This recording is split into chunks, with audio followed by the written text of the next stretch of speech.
saying before, the key is to go where your market is going, where that niche that you have in the market is focusing to learn, to see advertising, and to gather information, to get information, to nurture themselves. So basically, we're asking you to aim to that market, to that segment of the market. Okay. So item number 2 will be to match the right opportunities with the right people.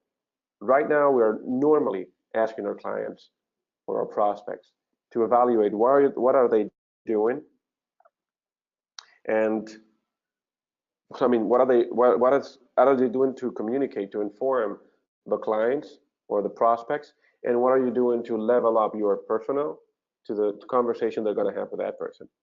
Okay, so the items we normally recommend to consider is basically to understand the structure that you have on how you go to the market, what channels you're using to attack your market. The second thing is to understand what type of process you're using and how are you assigning the proper person to each role of that process so that each person goes to the right channel. Okay, there's people better talking face to face. There's people that will definitely do a better job over the phone. There's people that will definitely do a better job doing marketing and communicating over social media strategies. So the important thing to understand is what are you doing and who are you putting on each command. And the third item is to always assess your personnel and to provide them with the right skills for them to be at that level that we mentioned before, where they can talk to this person, to this lead, to this company or person interested in what you do, whether it's a service or a product that you're selling, and that you have a leveled conversation, okay, so that everyone is on the same level. Item number 2 will be to deliver the perfect pitch to the customer. And you're going to ask yourself, yeah, this is like the elevator pitch. I have X amount of seconds to talk to someone and for them to understand what we do, and in this case, for them to understand what our products can do for them, what our services can do for them. But this is basically understanding what you're saying in the pitch and how is the people saying it, and what are the people that is receiving this information understanding from that. Okay, so the thing is that you should not do that based on the fact that you know your product and that's it, or based on the fact that you're experienced in sales. There's a science for that. There's a set of items that you have to consider, and that's what we're trying to aim here. For you to understand that there's 4 items to tackle before you elaborate your sales pitch. Okay, we're talking about the segment. What's as we mentioned before, what's the segment you're aiming to go to? The customer base. So the segment, the customer base, so that you know that the different needs of the different segments, so you can tackle each segment individually instead of massively. So what we're saying is personalize your pitch, first of all. Second of all, equip your sales force. Okay, equip your team with the right set of tools for them to properly engage with the customer. You will always have to have analytics. At the end of everything we do, whether it's marketing, sales, services, finances, logistics, accounting, everything we do ends up on a dashboard. So you have to have the right set of dashboards to analyze what's going on and to predict what's going to happen in the future and to become better at what you did in the past. And the last but not least is make marketing and sales best friends.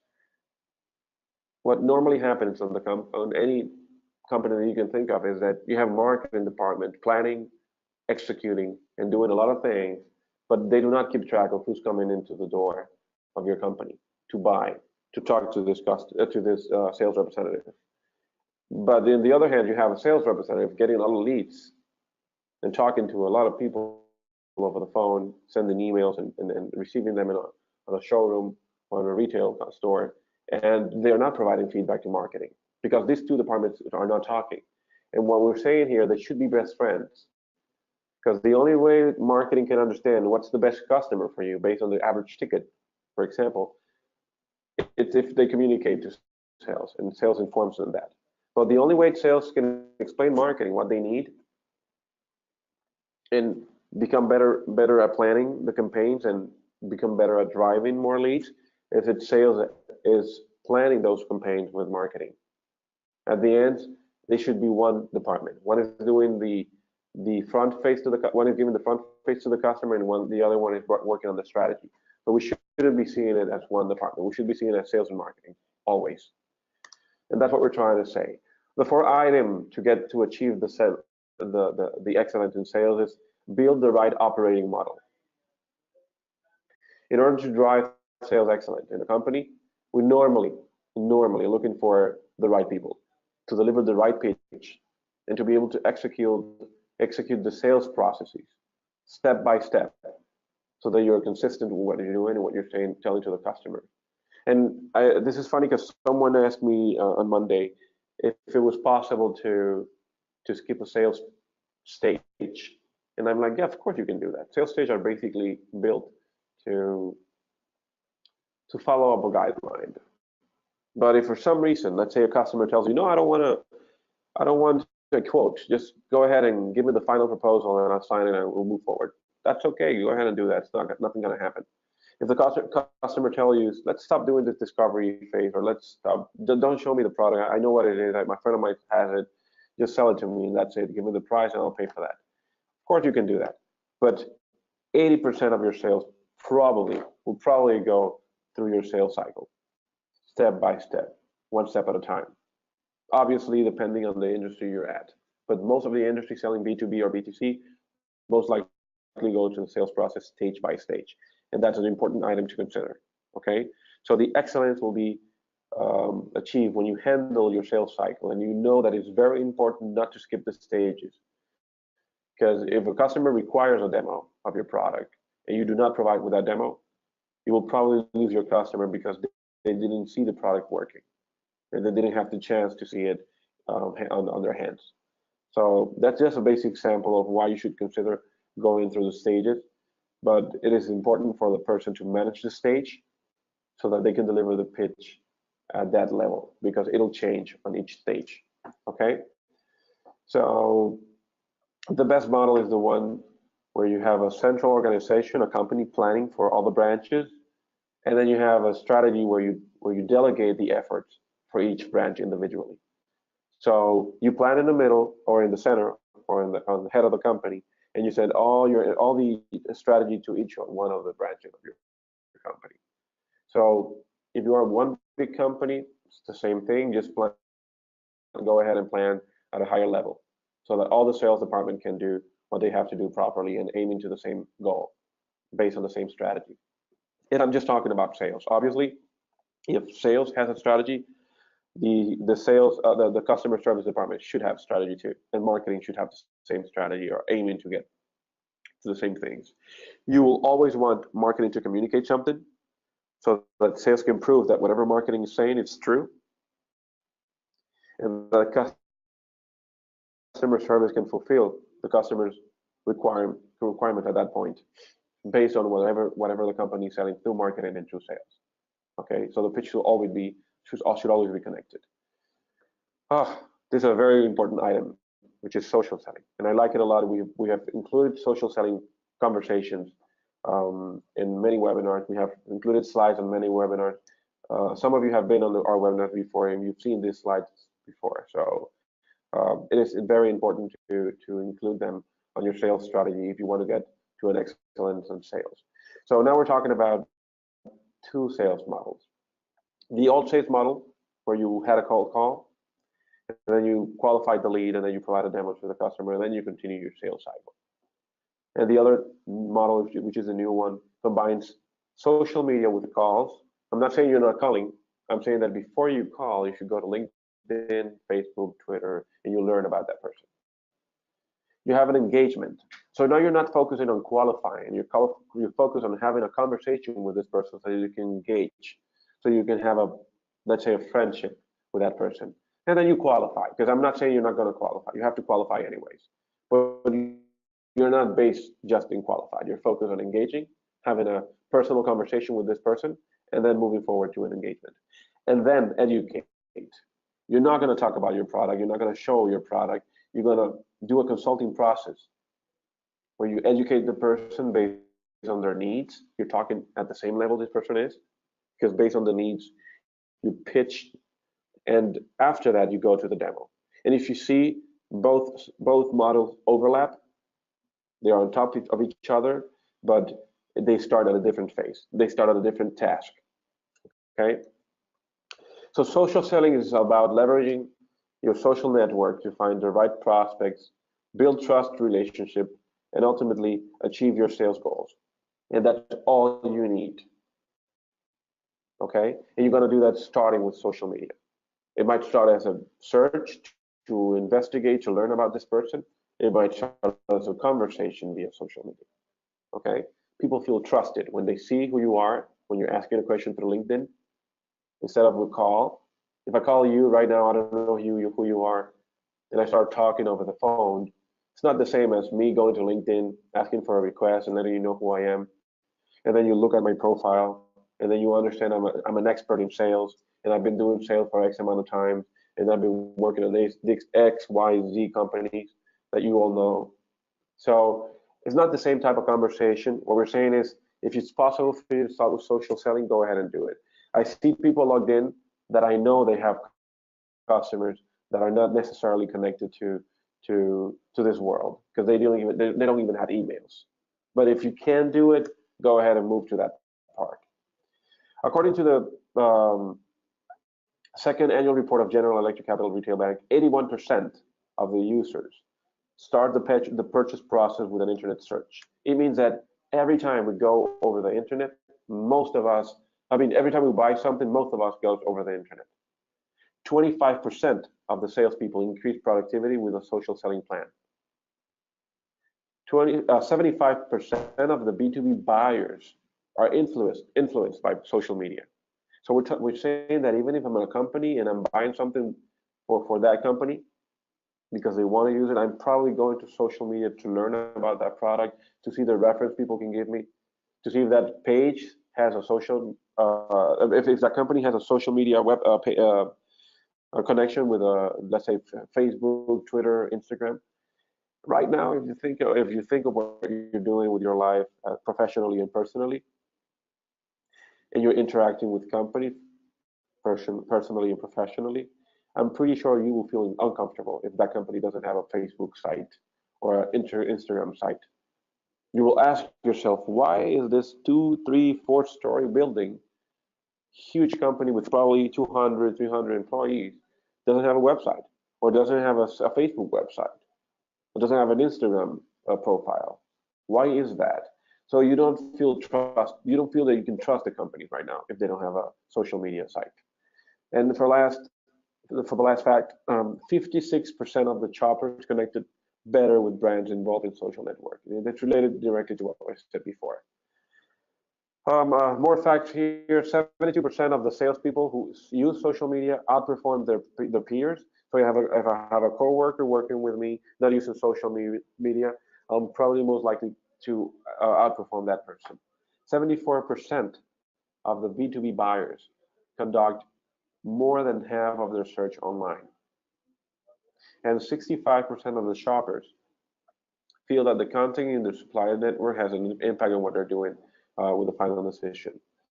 If you see, all of these facts come from Forbes, Accenture, McAllister Valley, and the previous one was by Social Selling Coach. So all of these are facts that were studied by companies that the only thing they do is evaluate how things are going with the markets and with the sellers. Okay, so it's very important for us to consider this. So best practices for social selling: investigate where your people is going to learn about your industry. Don't think that you will have to build everything, a whole structure for people to learn from you. Just go where the people are finding information about the type of industry you're in. Identify your influencers, use them. If you have influencers in your market, approach to them, have a conversation, and let them lead the leads to you. Keep listening so that you use social media not only to share what you have, to share what you do, but to listen what people are saying about you. I'm pretty sure that more than 20 or 30% of whatever you're selling, product or services, have been commented by your customers negatively on your social media, and you're not even listening to them. So it's very important for us to learn from that. Listen to what people are saying about you, and most likely listen to the negative part of it. Yes, listening to the good part is very grateful. You learn what you're doing, that you're doing it good, and people feeding your ego. But the important thing is to focus on what they're saying to you, and that is related to a bad experience. And last but not least, but smart, the investor is do smart analytics on who your prospect are, so that you can approach to them properly.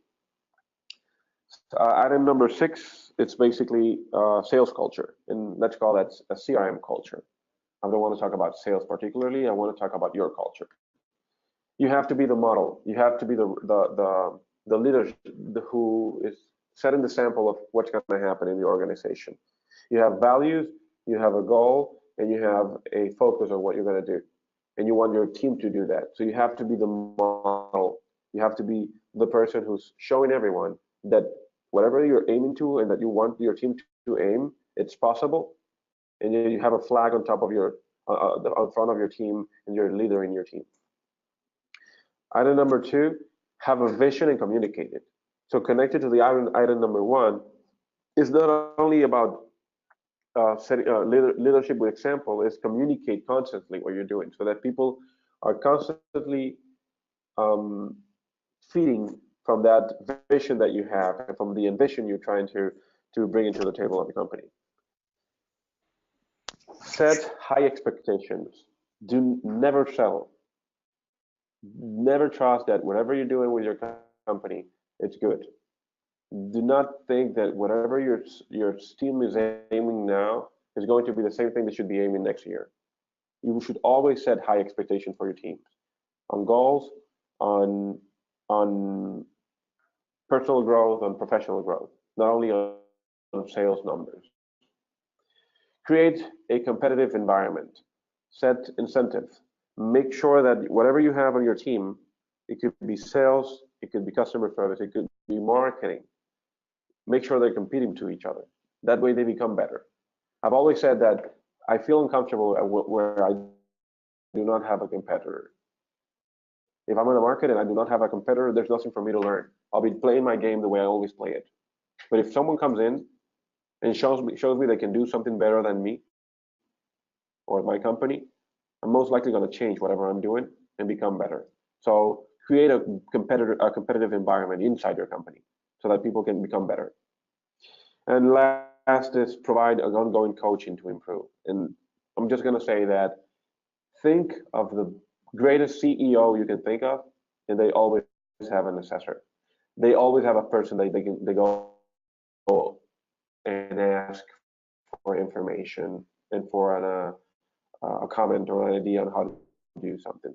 Okay, so no matter how good you are in your company, you have to probably get coaching from your boss or from someone in your team. So provide ongoing coaching is very important. Last item, it's CRM. And when it comes to implementing, if you want to become better, if you want to become a sales, you want to achieve excellence in sales, there's 3 criteria to consider for the CRM. A specific integration with all sales processes is very important. We are very used to sitting down with customers to learn about their processes before talking even about the idea of what type of configuration they're going to use for the CRM, what type of setup they're going to use for the CRM. And so think that the CRM comes set to a level out of the box, but you have to configure it at least 95% of the time. The other 5% are new companies that have never put in practice their sales process, and they've never used the CRM, and you have to go with the flow according to whatever the CRM is telling you. And even there, that's only happening on the beginning. In the near future, you probably have to configure it. The adoption of a CRM by the internal and external staff. Here we're talking about the internal team, the team using the CRM. They will probably be the most likely, the people you will focus the most on. But the real thing is that you have an external staff that is not using the CRM. But now think about the CRM as a culture. instead of as a software. If you see it that way, you will envision yourself and having a cultural change all over the company, not only on the sales, marketing, and customer service department. So if I'm doing something that is connected to finances because they are doing the invoicing or coming out with a dispatch order or whatever, they should be connected to that culture too. Because at the end, whatever I'm doing with the CRM is to become better to my customer, and this department are directly connected to the customers too. So always think about the external side of your circle of your CRM and bring them into your culture too. So if you're setting workshops like as we recommend, and you're doing meetings internally to work on the culture, you should consider all the external departments, all the external staff from the CRM. And the last item is clear standards and incentives to encourage the use of the system. Okay, we've got the standards will be setting up a meeting every week. We're working on a culture. It cannot be based the change cannot be based on every 15 days or 30 days meeting. If you do it weekly, it will be better for your team, and the cultural change will run faster.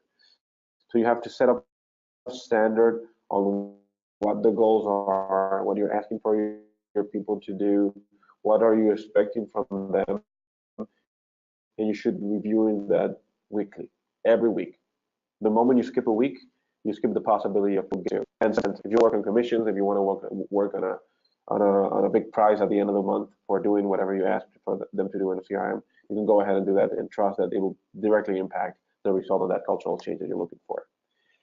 At the end of the day, we're talking about having the right sales direction and dedication before your team can really take off and achieve your maximum results. So being this said, cultural change will always require dedication.